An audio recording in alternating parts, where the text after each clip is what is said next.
Moi, je dis aux gens, c'est une vieille phrase, je ne fais pas ce que je veux, je fais ce que je dois faire. Si je suis rendu là, c'est que mon chemin était intéressant. Je ne me vieillis pas, je me rajeunis.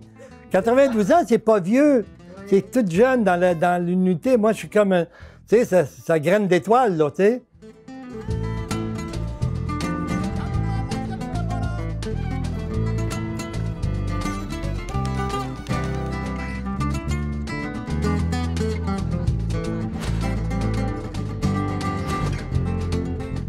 Aujourd'hui, à Culture en ligne, nous sortons de notre traditionnel studio pour aller à la rencontre d'une légende vivante de l'art québécois. C'est avec générosité que le peintre, sculpteur et militant Armand Vaillancourt nous a reçus dans son atelier à Montréal.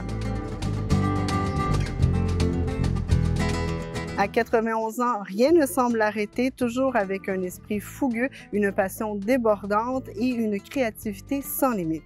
Il a su marquer les époques par ses œuvres monumentales et par sa langue qu'il n'a pas dans sa poche. Éternel optimiste, il a crié haut et fort aux injustices, rêvant d'un monde meilleur. Très concerné par les enjeux écologiques, il sculpte sa première œuvre monumentale à Même-la-Rue, à Montréal, dans un arbre qui était voué à être abattu. L'arbre de la rue du Rocher est considéré par plusieurs comme l'œuvre fondatrice de la sculpture moderne québécoise.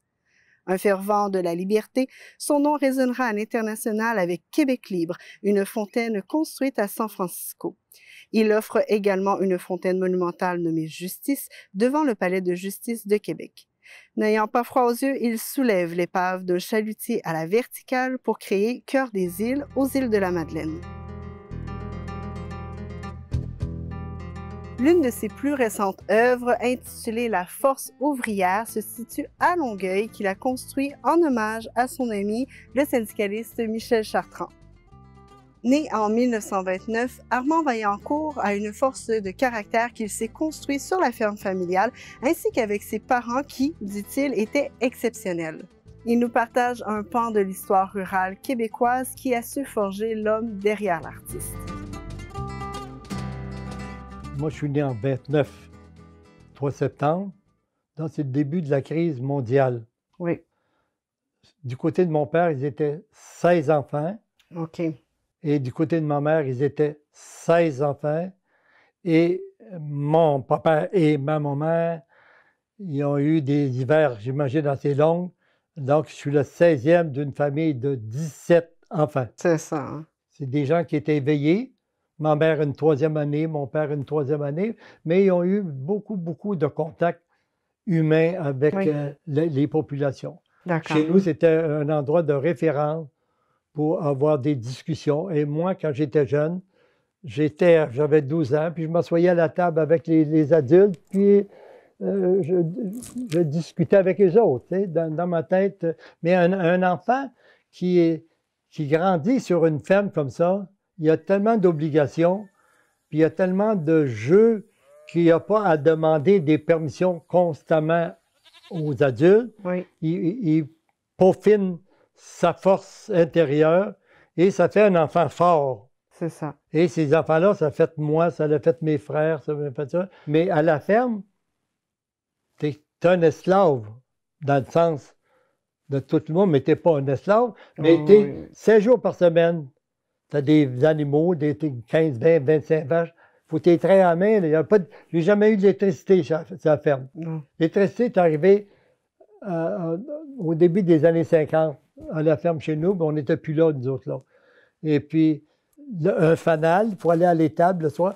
À l'automne, quand il fait noir au mois de novembre, là, à 3h30, 4h, tu fais tout à la noirceur. Alors, à la noirceur, c'est comme regarder une toile de Rubens. De clair-obscur. Mais nous, on arrivait avec des yeux de lynx, là, on arrivait à trouver ce qu'on voulait parce qu'on était habitué. Mais là, donc, on avait oublié avec la noirceur, il y avait les trous à foin, là, tu sais, qui étaient le foin était toujours plus haut dans les tables, là, tu sais, partie du haut. Puis là, tu as une échelle qui monte, là.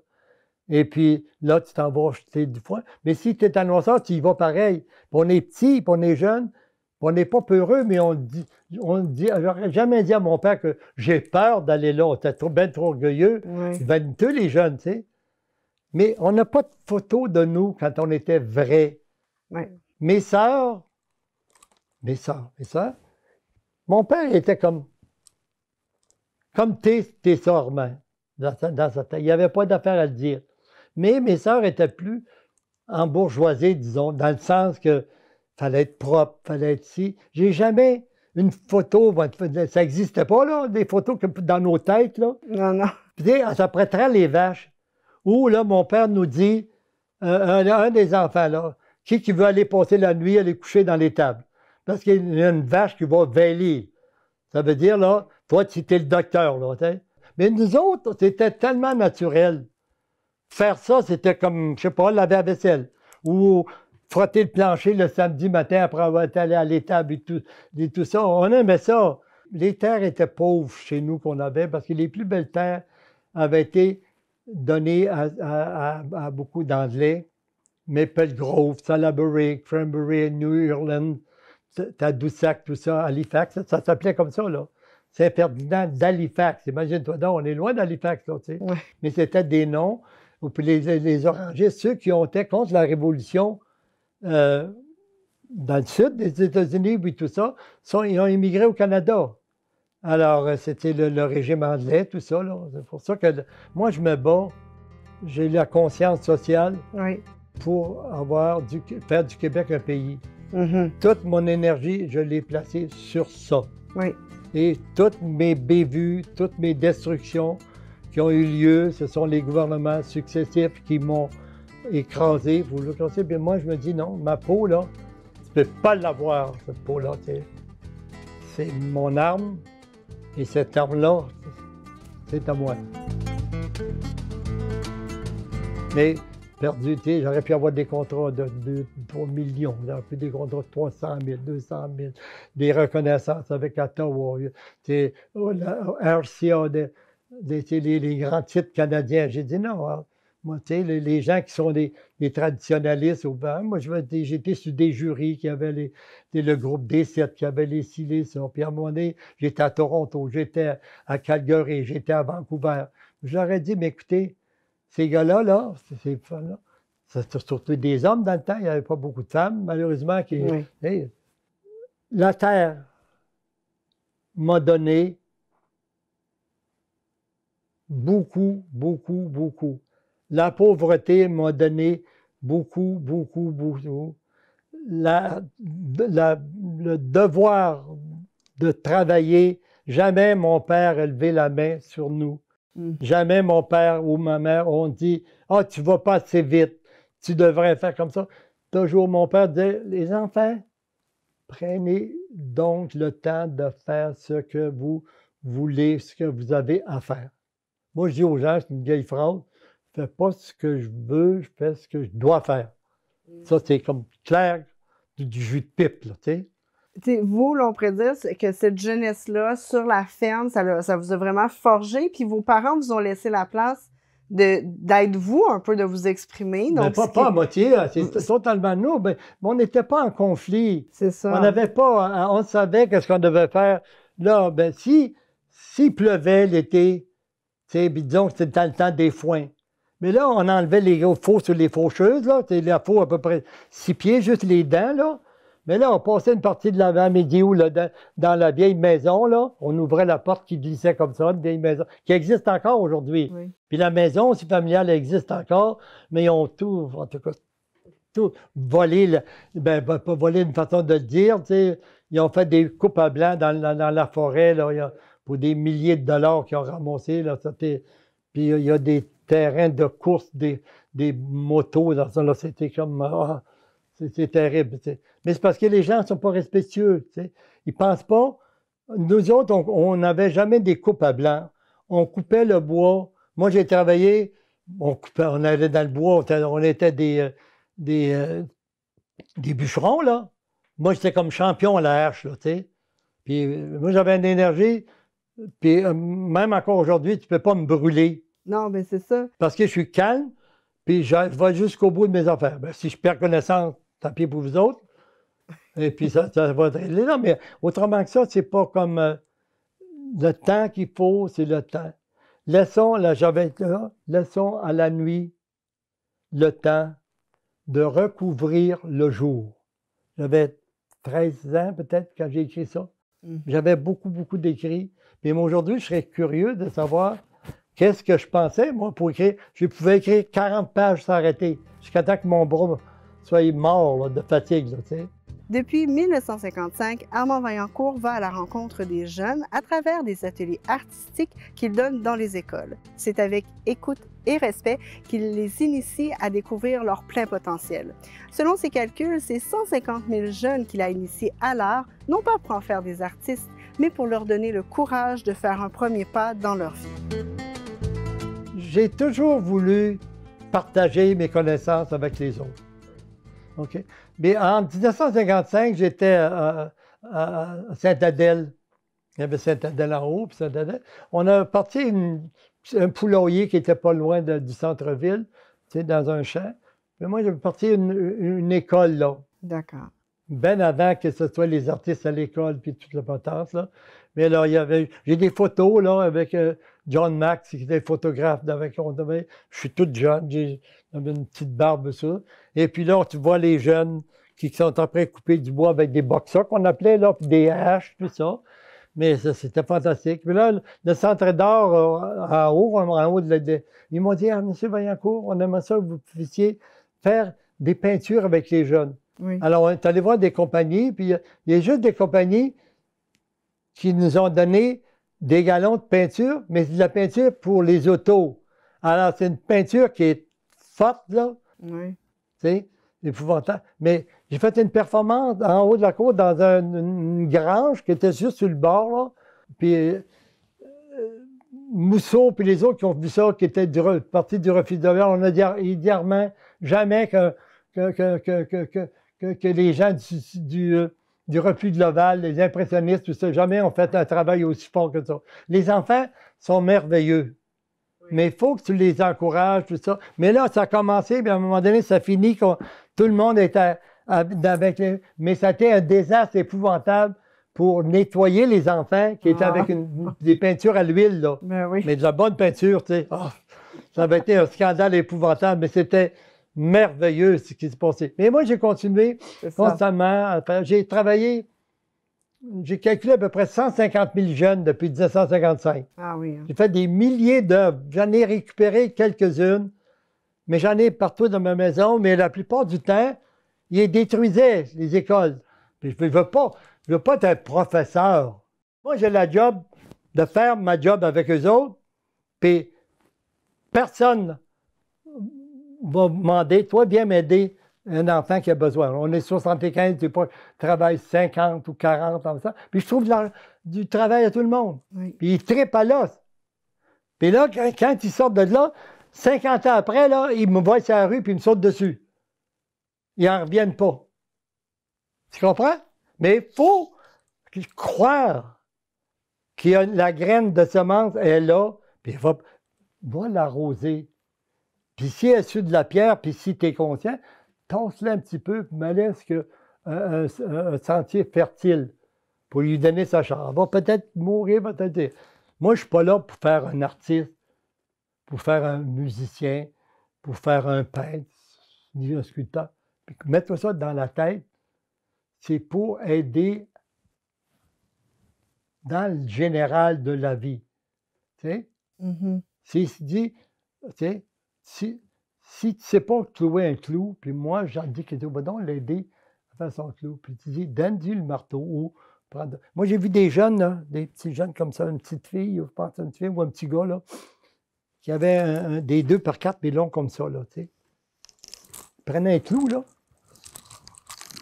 puis il mettait le clou entre les deux. C'était fantastique. Puis je regardais pendant un bout de temps. Puis à un moment donné, je me dis, non, là, c'est pas un autre, il faut que j'aille moi-même le voir. Je n'irai pas là comme un professeur. Là, j'ai dit, écoute, moi, t'aider, non, je parle, dans ce temps-là, ça a 6 ans, 7 ans, là.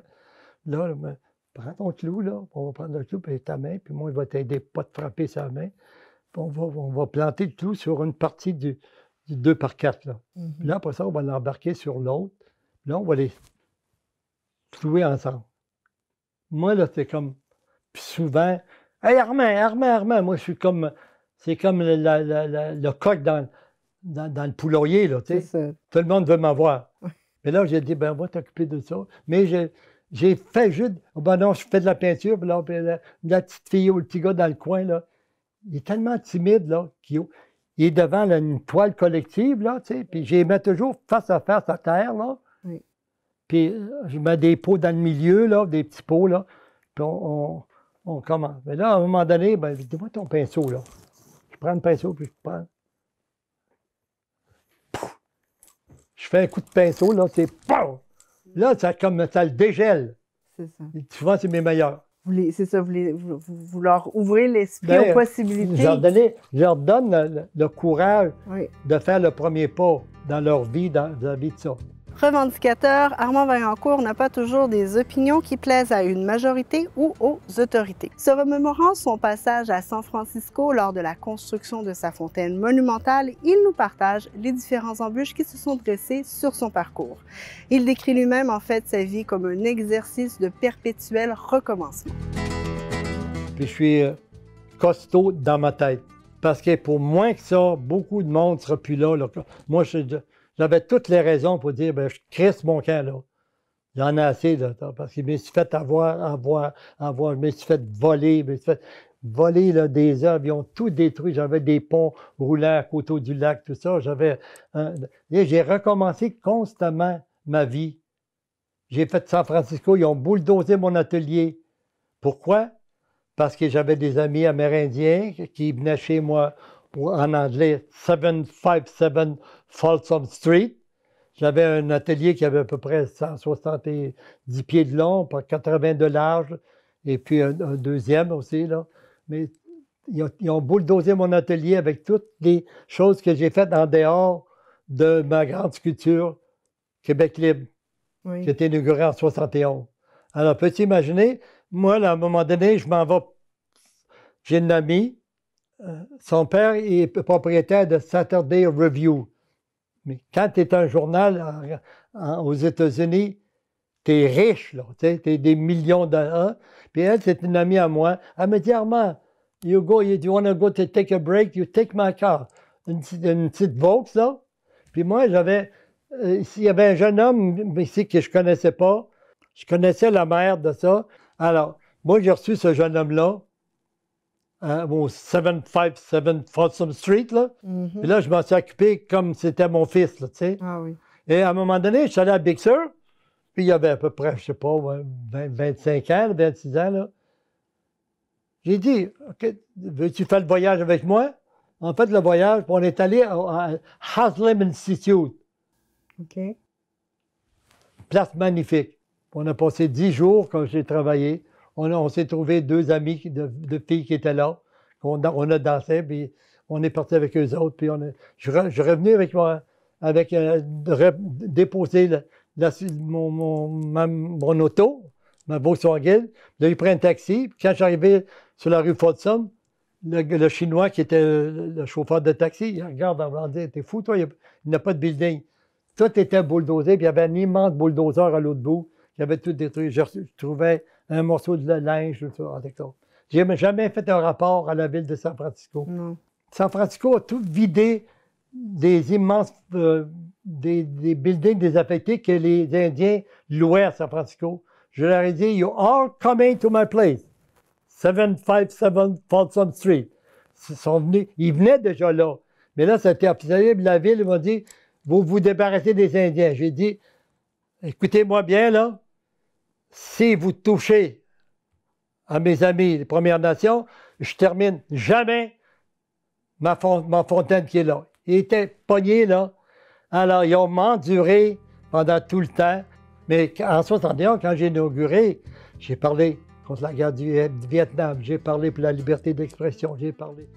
L'œuvre inaugurée à San Francisco en 1971 se nomme Fontaine Vaillancourt, mais il a lui-même fait un graffiti sur son œuvre en y inscrivant Québec libre, qui est devenu, depuis, un nom alternatif. Il dit qu'ainsi, il cherchait à représenter la notion de pouvoir au peuple. Comme quoi, le militant n'est jamais très loin de l'artiste, Armand Vaillancourt nous a partagé sa vision de la militance politique. Tu sais, je ne fais pas cette toile-là Ah, la révolution, les armes, tout ça. Mais je fais ce que j'ai dit tout à l'heure, ce que je dois faire. Moi, je suis guerrier quand je travaille. C'est ça. J'ai pas là, plus de parents, là, tu sais. Ça, j'ai fait ça, là.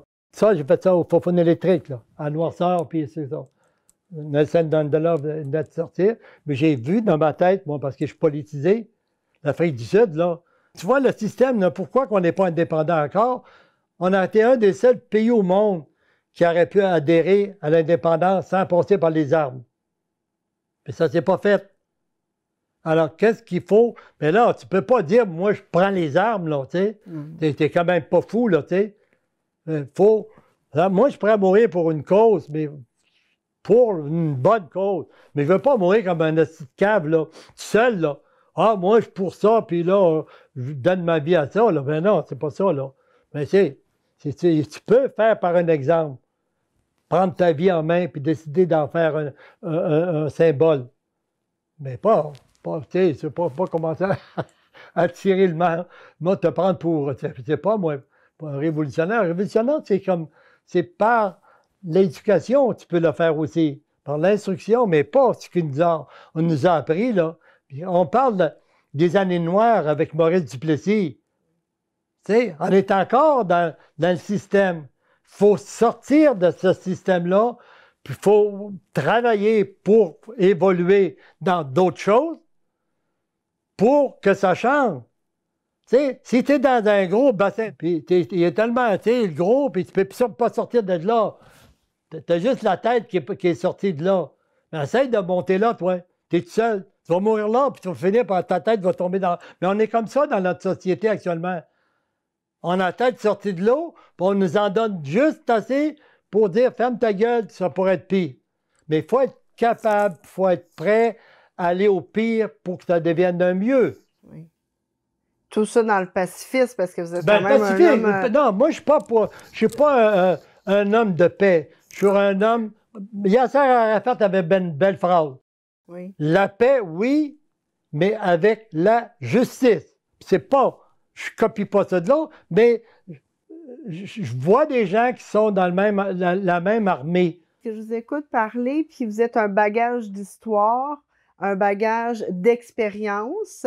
On peut pas le cacher. Vous allez fêter vos 92 ans le 3 septembre qui s'en vient. On ne cache pas ça. J'ai assez hâte d'avoir 92. Bon, je me suis rendu là. Exact. Ben oui, j'ai hâte de l'avoir. Mais je vais en dire, arrête donc de dire, je me vieillis pas, je me rajeunis. 92 ans, c'est pas vieux. Oui. C'est toute jeune dans l'unité. Moi, je suis comme, tu sais, ça graine d'étoiles, là, tu sais. C'est quoi que vous aimeriez, justement, qu'on se souvienne de vous? Qu'est-ce que vous aimeriez qui reste après? Quel message, peut-être, que vous aimeriez qu'on... Oh, ça nous fait penser à Armand Vaillancourt. Bon. Il ne s'est pas laissé écœurer. Il a fait ce qu'il voulait, il ne s'est pas laissé... Oui, mais j'ai payé tellement le prix pour chaque chose, tu sais, j'aurais de l'argent, puis j'aurais ci, puis j'aurais pas de dette, puis mais si tu mets ça tout en jeu, mais si je suis rendu là, c'est que mon chemin était intéressant. Tu sais, j'ai pas ramassé de l'argent pour dire, je n'ai pas de l'argent, j'ai des dettes, là, tu sais. J'ai mon école que je tiens debout depuis 17-18 ans, là, à Saint-André-de-Kamouraska, là, qui me coûte au moins 20 000 $ par année. J'ai des enfants aussi. Puis quand je peux les aider, c'est avec, tu sais, ils sont toujours au plus haut de mes préoccupations, là, tu sais. Ça va, mais je suis chanceux d'avoir des enfants comme ça, tu sais. Mais ça arrive, j'ai des petits-enfants, j'en ai 8-9, là, ça fait un bout de temps que je ne les ai pas vus, là. Oui. Mais j'accepte les conséquences de ça. On ne les voit pas, on se parle, voir si ça va bien, mais je n'appelle pas tous les jours voir mes filles, tout ça. Ça va-tu bien, ça va bien, mais ils savent qu'on est là, tu sais, puis on fait attention, on n'a pas de contact avec le monde, puis on roule comme ça. Mais moi, je n'attendais pas que ça aille bien, là. Mm-hmm. Moi, je n'ai jamais entendu que ça allait bien. Ça n'a jamais été bien dans ma vie, dans le fond.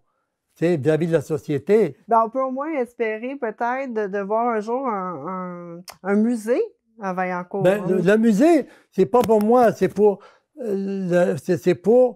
perpétuer. Exact. Moi, j'ai des milliers de petits objets qui ne veulent rien dire pour tout le monde, mais qui sont mon vocabulaire à moi. Mais si ces œuvres-là sont là, c'est que j'ai tout ramassé ça dans ma tête. C'est mon dictionnaire, ça. Oui. Alors, il faut respecter ça comme la prunelle de nos yeux. Moi, je sais pas, j'ai jamais compté mes œuvres, mais juste les œuvres picturales, j'en ai au-dessus de 8000 là, qui disent, là, tu sais. Mais j'en ai peut-être plus que ça, mais dernièrement, mais juste pour voir tout ce que je fais, là. Tout ce que je fais, j'arrête pas, là. J'attends pas que le beau temps arrive, là, tu sais.